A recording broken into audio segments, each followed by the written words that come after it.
kubategeeza ebigambo bino. Bannaye singa temubadde mmwe obusajja bubadde bwekobanye buleme kutulangirira. Okubebaza mwenna okuvira ddala ku lunaku lw'okulonda. Abavuga bamaama, abavuga abakadde mukanange mulabyeko oyo. Dawudi weebale, bannaye abatulonda mwebale. Abawaddeyo buli kimu kyonna, abamu mulina ne bye mukoze nga sibimanyi mwebale nnyo.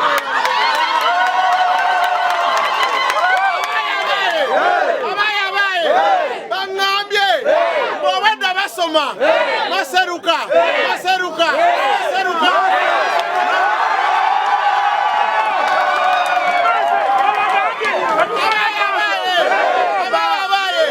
Bamulire na kino twagenze okutuuka eri gye babalira akalulu. Akalulu kangi.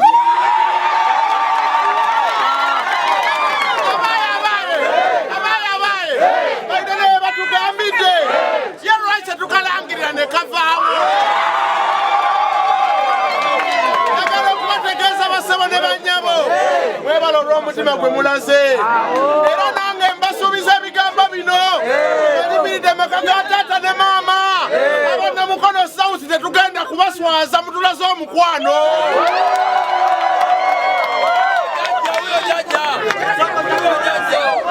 Abagole omukutu guno tubakulisaayo mu kizikiza gye tubaddemu okumala ennaku ezo zonna eziwera 4 ku 5 ze tumaze nga tetulina intaneti. Naye nga abagoberera ebyokulonda tusazeewo tukuleetere abantu abo bonna be balangiridde mu disitulikiti y'e Mukono abawangudde ebifo by'obubaka, nga disitulikiti y'e Mukono ebifo byonna ababiwangudde ba NUP. Era tusazeewo tukuleetere buli mubaka eyawangudde ekifo kino n'obubaka bwe yayogedde nga maze okulangirirwa. Wabula tusazeewo okuleetera ebigambo bya RDC w'e Mukono Hajati Fatuma Ndisi Bannabitaka nga tebakulangira babaka bano alina ebigambo byayogere n'agamba ati kafuuwe tuwale muntu ina bagenda kubbira bululu ku Turning Center nga bagenda mulangira nga si yawangudde, n'agamba Returning Officer agenda kulangirira oyo yekka eyawangudde akalulu. Nga babaddewo ababaka bangi abadde beesimbyewo nga bali ku Turning Center okwo nga bagaba babbire nga ba NRM babalangira. Ye ebigambo bya Hajati Ndisi Bannabitaka bye bino byayogedde. Awo tukutuuseeko ababaka abo bonna abawangudde ebifo eby'enjawulo. Wano ku Turning Center tukyali mu mbeera nnungi naye wankubadde nga waliwo incitement. Tukubiriza bannaffe abeesimbyewo, Bannayuganda baagala ddembe. Bannayuganda muleme bainsitinga ku bintu bye mutalabye. Bw'oba olowooza nti gwe okuwangula akalulu ogenda kawangula na ku incitinga ng'oyita ku radios oba ku TV, ekyo kikyamu ate era guba musango. Nammwe bannamawulire baffe tubeebaza mu reportinze bulungi, tubadde tutambula nammwe ebbanga lyonna nga tukola bulungi, naye waleme kubeerawo munnabyabufuzi akukozesa olw'ebigendererwa ebibye. Tutandise okuwulira amawulire agatiisatiisa bannamukono nti mugenda kuyiwa omusaayi, omuliro gugenda kwaka emukono, tewali kyasamulira omukono, tewali musaayi gugenda kuyiika, tewali muntu agenda kubeera nga alangirirwa nga si yawangudde akalulu. Ffenna abakulira ebyokwerinda mu Mukono weetuli.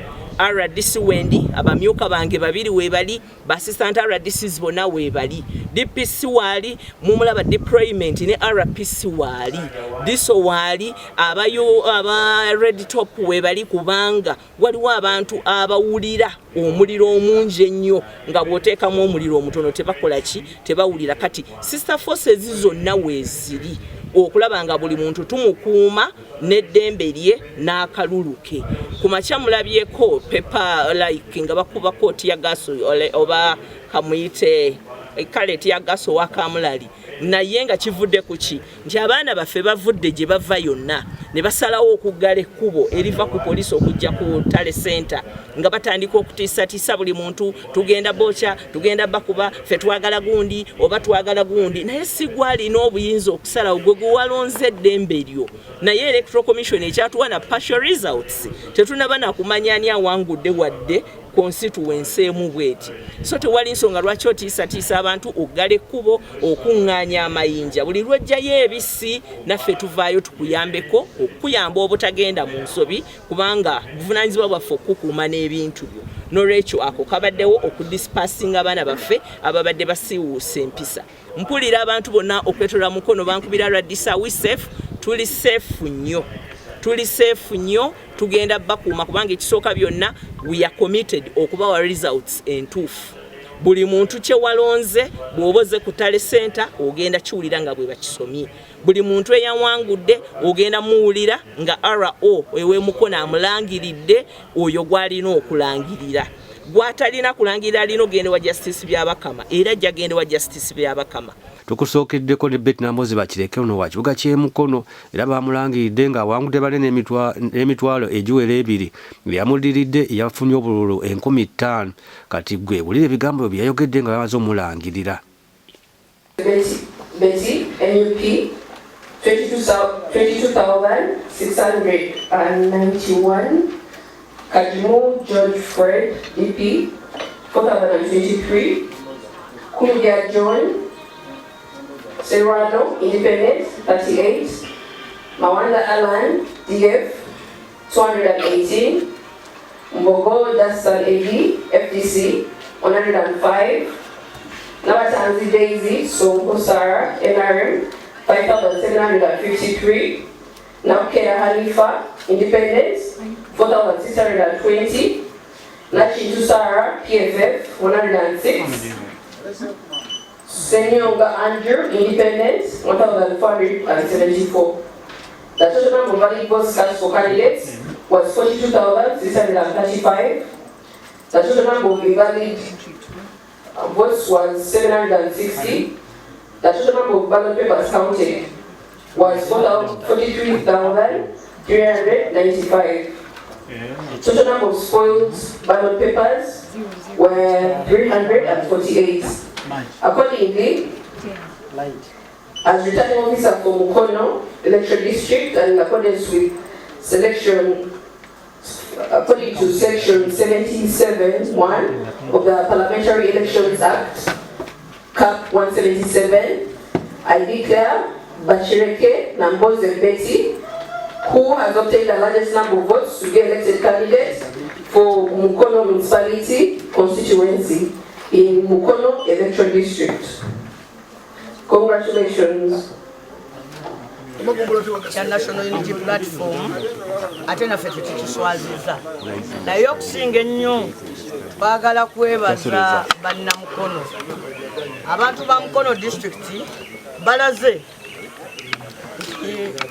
mu 2021 bwe balonda NUP ne Kyagulanyi Ssentamu tetwali ku muyaga ng'abantu abamu bwe bayogera bamuntu abamu bagiyita wave nti wave ye yali ereetedde abantu b'Emukono okulonda nga bwe balonda naye okumanya eno si wave even ne face we zaakyuse era abantu b'Emukono bazzeemu ne balonda eniyo kubanga mukimanyi twayimirira wano bataano luli era nakati tuliwo bataano naye face za njawulo naye abantu b'Emukono era bazzeemu ne bagamba that it is NUP.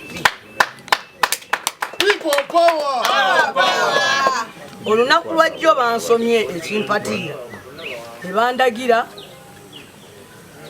ndowooza ne bagamba mpangudde ne bagamba ndowooza essuubi nga liri nti ngenda okusimbula enduulu nserengete emmanga wali embeera eyabadde bannamukono kubanga bo baawulira ekigambo tikana akalulu okanoonya n'okalonda n'okakuuma n'okabanja singa bagezaako okukabba kati abantu babadde bagamba nga bano baluddeyo eri waggulu oba bakabbi ne beegezaamu ng'abayagala okutandika okukabanja akati amangu ago abakulu ne basoma nze naye nga bansoma nze nfunye obululu 2,273 naye ne basomako 2,200 ndowooza nterenve wano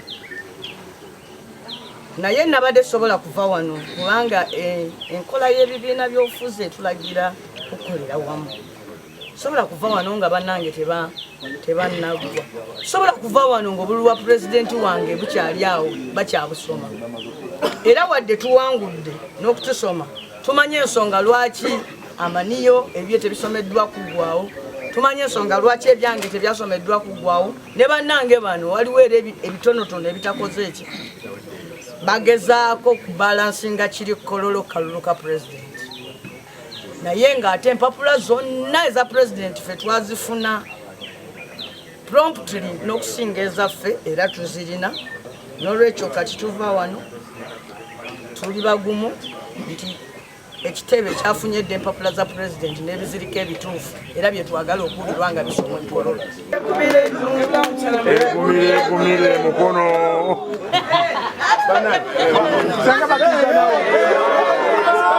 batugano genda waawo amba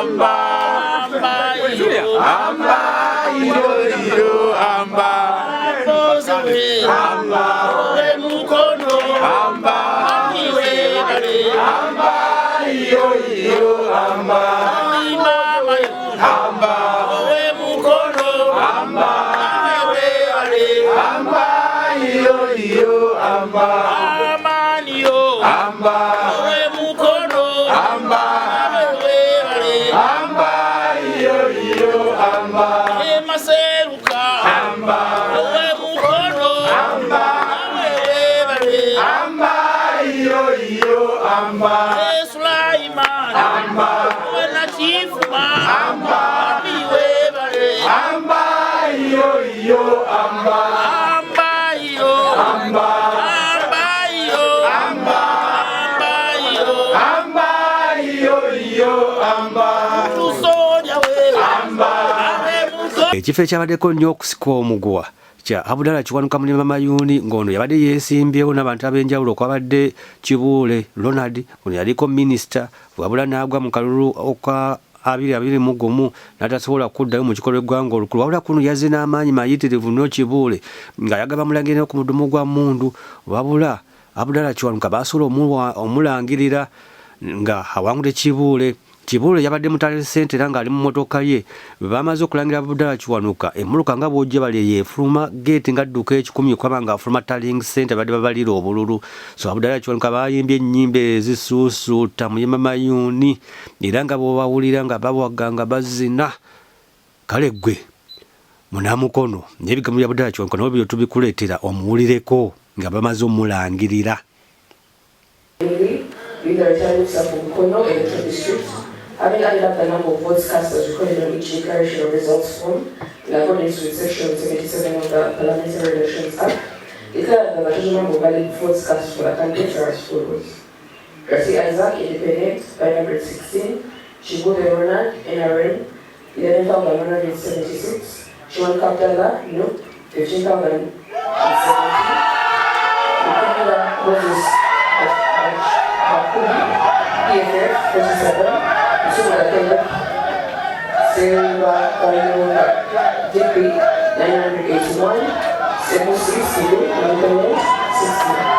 Accordingly, I am returning support for the Provincial District in accordance with Section 771 of the Parliamentary Elections Act, Camp 177. I declare Kiwanuka Abdallah, who has obtained the largest number of votes to be elected candidate for the Court of Council constituency in the Provincial District.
Nze Kiwanuka Abdallah Kayongo Mulima Mayuuni, member of Parliament owa Mukono North omulonde ataliyo. Twebaza Mukama Katonda nate akitukoledde wakati mu byonna bye tuyiseemu ebyokusoomozebwa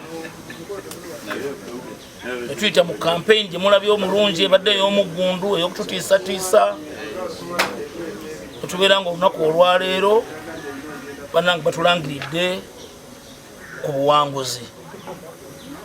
Ayi Mukama Katonda waffe weebale nnyo, weebale ddala. Ate ne twebaza abalonzi ba Mukono North, ne twebaza bannamukono North. Ebigambo batwogeredde bingi. Ne mbeerawo ne mwawula ebikyamu ku bituufu, ali ne muyimirira naffe ne muteekamu obwesige.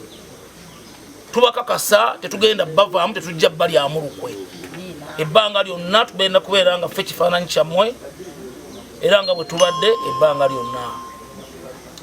Nammwe tubeebaza bannamawulire wakati mu kutiisibwatiisibwa mugezezzaako okubanga mutuwa platforms ez'enjawulo n'okugezaako okwongerayo amawulire g'enkyukakyuka tibindabinda. Tutambudde ebitundu bingi naye nammwe mbadde nga mukiraba nga abasajja beeyogerako nti balina obuwagizi Mukono eno y'NRM ne Mukama mulungi nti abantu basazeewo. Bassebo ne bannyabo, nze nga mulima mayuuni nina obuzibu era simanyi bwe tugenda kikola. Mu 2021 mwenna mukimanyi bulungi nti nalangirirwa wakati mu baganda baffe abaali battibwa, abaali bawambibwa emyaka 5 nga giyiseewo. Abantu abo tebaddangamu kulabika okuli Kanata Muhammad ne Sempijja Yuda. Era embeera eyo yatulemesa okuyisa ebivvulu n'okujaganya, kubanga nga kiyinza okulabika nga ffe abajaguliza ku mirambo gy'abannaffe. Mwenna kati mukirabyeko, simanyi nakinyinza kukola, simanyi kyenyinza kukola kikiddako nti mu lugye wange omulambo gw'owooluganda lwange guli awo, baba bakubye amasasi ekiro nga tuli wano. Ennyumba ne bajasaayasa endabirwamu, emmotoka ne bazikuba amasasi endabirwamu. Kati simanyi bwe nva wano oba ngende ntya ewaka, nga ngenda njaganya ntuuke ntya ewaka simanyi. Era abantu ate bwe siijaganye banaagamba kakati awangudde atajaganyiza. Ate bwe naajaganya nti olaba asaddaase, yasaddaase. Ne tusaba Mukama Katonda atunyweze, atuyise mu kaseera ak'okusoomozebwa ke tulimu. Wakati n'ebigenda mu maaso nabyo abituyiseemu. Addako tukuleetera musaali muto Robert Maseruka ng'ono wa Mukono South era nga yawangudde mu Fred Kayondo. Muno bamulangidde n'obulwa obusukkira ddala bweyaddala omutwalo n'okudda waggulu, era ng'ono y'omu ku babaka abato abagenda mu kikolwa eggwanga olukulu, naye wa kibiina kya NUP naye yajaguza ne bazina amazina ga Nsusso. Era ngono yatuuse n'okugenda wa maama we ku kyalo Nakisunga okumutwalira obuwanguzi bwe yatuuseeko. Jikulu ono yaliko Pulezidenti w'e Makerere, nakekana akaseera naye ke yasobodde okulaba nga awangula obubaka bwa Paalamenti. Maseruka Robert, MEP, 19,621. Wesigwa Loy, Independent, 951. Seshkubo Mubarak, Mubiru, Independent, 5,250. Wamede Amos, Independent, 218. Accordingly, as returning officer for Mukono Electoral District, and in accordance with Section 77 of the Parliamentary Elections Act, Cap 177, I declare Maseruka Robert, who has obtained the largest number of votes, to be the elected candidate for Mukono County South Constituency, Mukono Electoral District.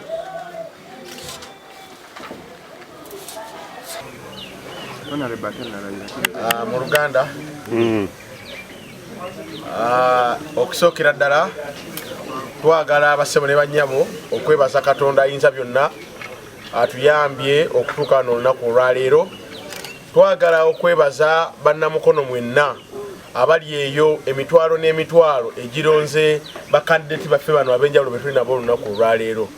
Era tukkiriza nti ebigenda maaso essaawa zino ebyokuba tiyagaasi, ebyokuba sound bomb n'ebisigadde, olunaku lw'ejjo kwabadde kabanja, ate olunaku lwaleero twebaza Katonda nti akutte ku mitima gy'abo ababala era ne baanawunsinga ne balangirira ebyo ebivudde mu kalulu nga bwe kateekeddwa obba. Wano we tuli njagala okutegeeza eggwanga lyonna nti Mukono district yonna myufu, era myufu okuviira ddala ku Mukono North, Mukono South district municipality ne Nakifuma. Abaka bonna abawangudde ba National Unity Platform. Ekyo ekiragira ddala nti ekibiina kyaffe tekyakola nsobi yonna kugaba kaadi nga bwe kyazigaba. Ekyokubiri, tuli mu mbeera nga wetwogerera kati amaka g'ababaka ab'enjawulo gazingiddwako, era n'okuva kwaffe wano tetumanyi kikigenda kuddako nga tumaze okufuluma ebweru awo. Era tusaba abannamawulire abali wano amawulire gano gasigale nga gatambula, kubanga tetumanyi kigenda kutuula ku Honorable Nambooze. Twawulira dda nga bamwepikira, tetumanyi kiri wa Honorable Mulima Mayuni oluvannyuma lw'okutta omwana mu nju ye ne bamwerumbira ne bamutta. Obuwanguzi weebuli. Ate nga twagala kulaba n'obwa President wa His Excellency Robert Kyagulanyi Ssentamu nti nga bwabaliddwa mu box nga butalingiddwa era buteekeddwa okutuuka. Bwe twogerera wano waliwo n'ebifo ebimu mu sub counties ez'enjawulo ng'obululu tebabwogeddeko n'okubutali nga tebabutalinze, naye ndowooza bagenza okulaba nga bungi nnyo ekisukkulumye nga ne banaabugattako era kye kimu, ndowooza ne bagaa katulangirirewo ng'obudde bukyali. Twagala okwebaza abantu bonna abagumidde embeera eyo okuva we twalonze. Tusuze wano katugenda mu lunaku lwa kusatu, naye twebaza nti basigadde bakyali bagumu era balindiridde results. Mwebale nnyo, mwebalire ddala Mukono district emyusa olunaku olwaleero. Ababaka bonna abaliyo ba National Unity Platform 226 231 kegwake kekole ki ketonye ekyo tekigenda kukyuka. Wabaddewo n'ekikwekweta ekyagala okupalapalanya okulaba nga obululu butwala, naye nsiba mbagamba nti embogo tebagibbira mu kaveera, akalulu kabasuseeko obungi ne bakalangirira nga bwe kali. Mwebale nnyo, mwebale. Twebaza Katonda olw'ekiseera nga kino, twebaza Katonda kubanga Mukama asesemye Maseruka. Mwebale okwagala Maseruka, mwebale okwewaayo abafunye ebizibu, ebidduka ebyonoonese, pikipiki ezonoonese, abakubiddwa tiyagaasi, naye ng'omutima mulina gwa solidi. Mwebale.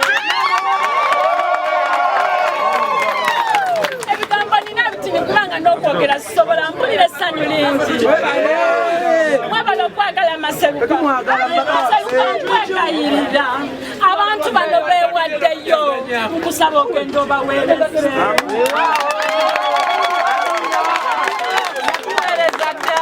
Olugendo olulungi lwonna gye mulaga, nsaba Mukama agaziya ssente.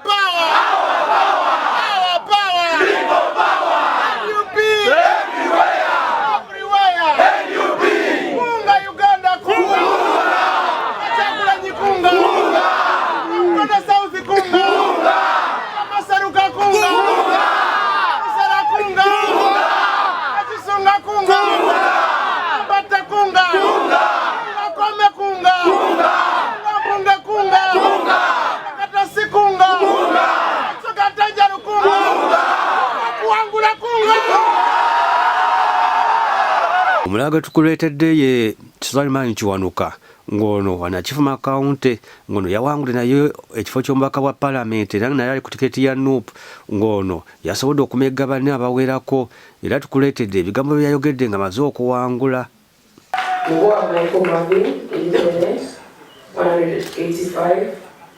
Lumama Abel Kakayondo FTC 141, Mugambe Joseph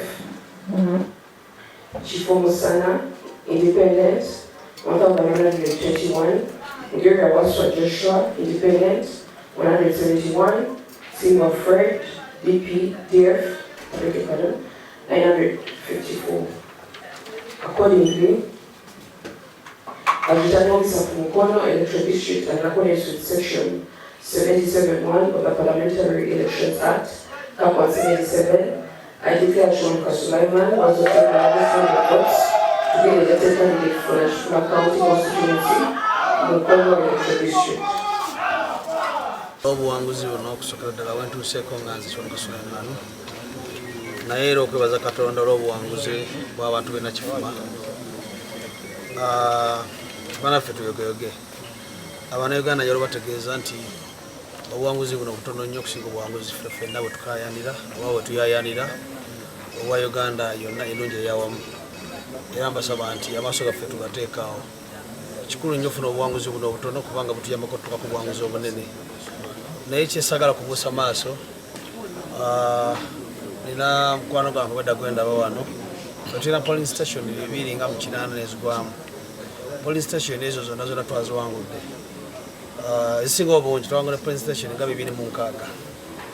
Naye wedda mulaba wano wadde eri ne twebuuza nti omuntu atawangudde polling station 10 onoonya ki. Naye twebaza Katonda nti sitabawogedde Kiwanuka Sulaiman walina adduka emisinde n'ayingira mu nsiko. Kitiibwa kya Mukama. Abanayuganda yabo bategeeza nti obuwanguzi bwaffe buno bukulu nnyo.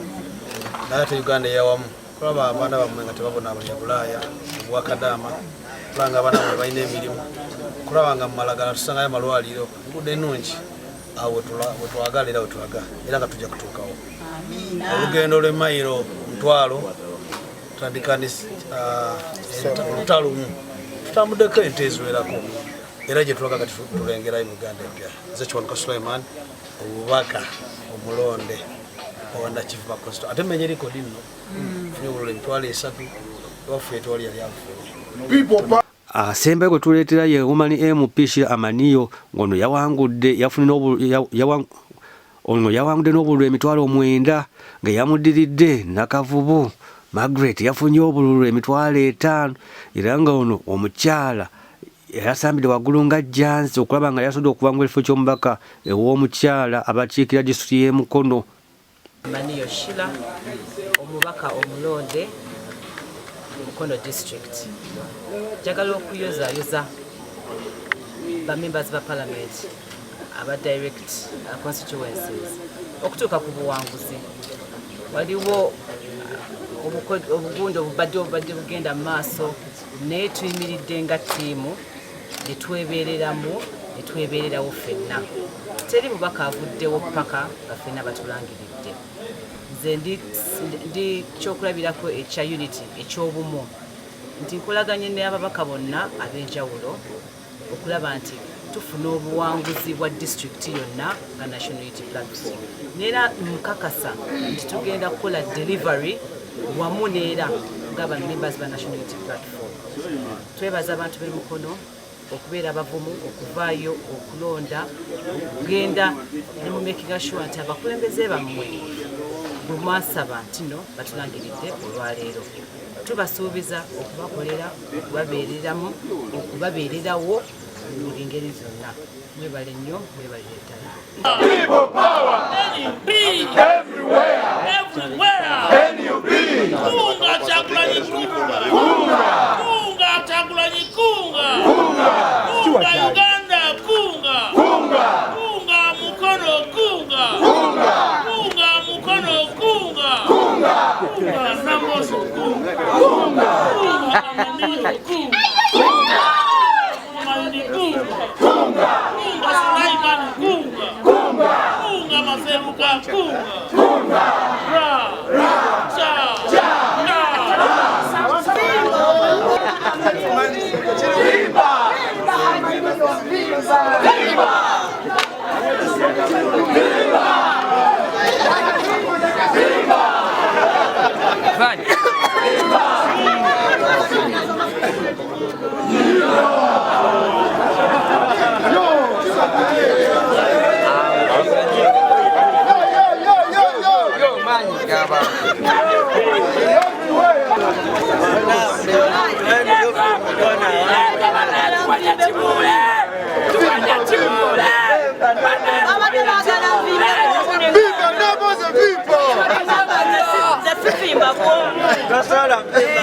Babadde baagala nvimbe bw'omu n'eŋŋaana. Nange nina Museveni. Twagala amayuni, twagala amayuni, tugoye omucere, twagala amayuni, ne Yuda yamutwala, twagala amayuni, tugoye omucere, twagala mayuni bamu bamuse twagala mayuni koyo muchere twagala mayuni people power our power people power NUP everywhere NUP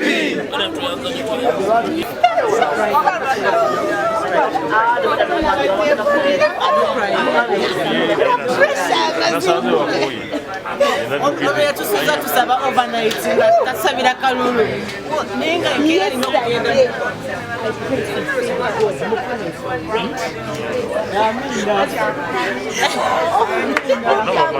era bona bamaze mu business for real. Oh my God.